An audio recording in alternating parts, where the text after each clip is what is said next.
বললেন যে 1 ঘন্টার মধ্যে পদত্যাগ করবেন যদি যারা চলে গেছেন তারা আসে। প্রথম কথা হচ্ছে অভিষেক বন্দ্যোপাধ্যায়ের এই ধরনের মিথ্যা প্রতিশ্রুতিতে চ্যালেঞ্জ জানিয়ে উনি এর আগেও অনেক কিছু বলেছেন, কেউ বিশ্বাস করেন না। তার কারণ উনি বহুবার এই ধরনের চ্যালেঞ্জ করেছেন। 19-এ বলেছিলেন যে অর্জুন সিং যদি যেতে উনি হাতের পাঞ্জা নাকি কেটে দেবেন।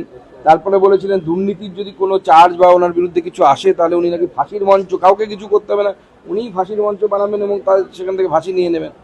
সমস্ত কিছুই হয়েছে, কোনোটাই উনি করেননি। ওনার কথাটা কে বিশ্বাস করবে আমি জানি না, সেটা ওরা তৃণমূলের ভেতরের ব্যাপার। কে বিশ্বাস করে যাবে, কে যাবে না, কে অভিষেকের হাত ধরবে ধরবে না, কে দিদির হাত ধরবে ধরবে না, আমাদের জানা নেই। কিন্তু এটা কমসে কম আমি বলে দিচ্ছি যে ভোটের আগেও যেটা বলতাম, তৃণমূলের শেষ পর্যন্ত পিসি আর ভাইপোই পড়ে থাকবে, আর কেউ থাকবে না, সেটা সত্যি হচ্ছে। অভিষেক বন্দ্যোপাধ্যায় আরো একটা কথা বলছেন, যেভাবে আজকে তৃণমূল কংগ্রেসের পার্টি অফিস ভাঙা হচ্ছে ক্ষমতার বদল হলে একই আইনে বিজেপির কোনো পার্টি অফিস থাকবে না, এখনো এই উদ্ধত্ত।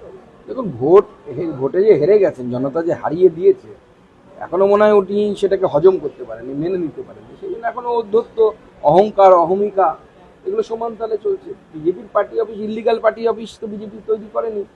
আপনি লিগাল পার্টি অফিস তৈরি, তৃণমূলের কোন লিগাল পার্টি অফিস ভাঙা হয়েছে? অভিষেক বন্দ্যোপাধ্যায়কে উনি তো খুব কথায় কথায় চ্যালেঞ্জ করেন।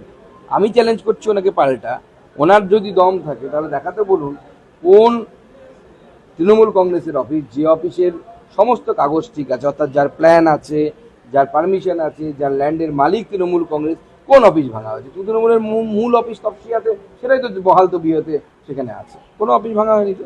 একের পর এক যে নেতা তৃণমূল ছাড়ছেন তারা অধিকাংশ অভিষেকের বিরুদ্ধে মন্তব্য করছেন। অভিষেক বন্দ্যোপাধ্যায়ের বক্তব্য এটাই হচ্ছে ডিল, দল থেকে বেরোন, অভিষেকের বিরুদ্ধে কথা বলুন, তাহলে ইডি সিবিআই ধরবে। এই ডিলের কি আছে? অভিষেক বন্দ্যোপাধ্যায় প্যারাশুট নিয়ে নেমে পার্টির সিনিয়র নেতাদেরকে ল্যাং মেরে ফেলে দিয়ে পুরো মঞ্চটাই নিজে দখল করে নিজে শো করে নিয়েছে, জনজোয়ার থেকে শুরু করে। তো যারা এবার সুযোগ পেয়েছে সিনিয়র লিডার, সে মদন মিত্র হোক বা অন্যান্য সিনিয়র লিডারশিপ যারাই বলুন না কেন, সে বুলুদা হোক বা অন্যান্য নেতৃত্ব হোক, কেউ ছাড়বে নাকি? দুদিনকার বাচ্চা ছেলে সে এসে যদি মাতব্বরি করতে শুরু করে তাহলে তো মুশকিল।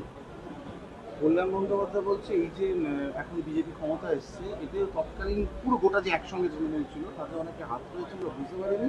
যদি একটু কম সিট নিয়ে তৃণমূল ক্ষমতা আসতো, এর আগে কোটি কোটি টাকা বিক্রি হবে। দেখুন, তৃণমূল কি করতো সেটা তো আমি বলতে পারবো না, তবে ওটা উনি যেটা বলছেন যে কার তৃণমূলের কোন নেতার হাত আছে, আমি বললাম হাত তো আছে, কিন্তু সেটা জনতার হাত। জনতা নিজের হাত দিয়ে গিয়ে সুইচ টিপে বিজেপি সরকার এনেছে। এখানে তৃণমূলের নেতাদের কিছু করণীয় ছিল না, জনতা করেছে। শেষ 2 বছর পর